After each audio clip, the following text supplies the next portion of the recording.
आगामी दिन किपरि रहिबो। कार्ड 1 कार्ड 2 ओके डियर जो मैंने कार्ड नंबर 1 को बाछिछंती तांकर आगामी दिन ओके बहुत बैलेंस वे रे जीवो।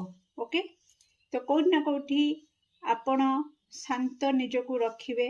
ओके बिल्कुल रागिबे नहीं। ओके धैर्य सहित आपण आपणकर काम करिवे।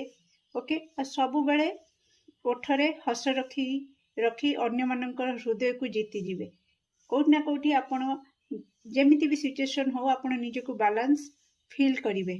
ओके ना अधिक दुखी ना अधिक खुशी। ओके तो जदि अधिक रु अधिक भल करिया पई चाहुचंती तो कोठी ना कोठी आपण ग्रीन कलर रो ड्रेस पिंधिबा को ट्राई करंतु। ओके नेक्स्ट जो माने कार्ड नंबर 2 को बाछिछंती सेमानकर आगामी दिन ब्यूटीफुल जीवो। आपणकर आगामी दिन रे कोनोसी ना कोनोसी आपणकर पुराना सांग सहित भेट घाट हेई पारे देखा हेई पारे देखा साक्षात आपणकर हेई पारे किंबा पार्टनर सहित आपणकर डेट रोमांटिक डेट आपण करि पारंती आगामी दिन रे। ओके फाइनेंशियली आपणकर अर्थ लाभ जोग देखौची अर्थ आपन को लाभ हबो। ओके तो कोठी ना कोठी आपणकर पाई रेमेडी आसुची कि आपण माँ लक्ष्मी माँ दुर्गांकर आशीर्वाद नै कि आगु को बढ़ंतु।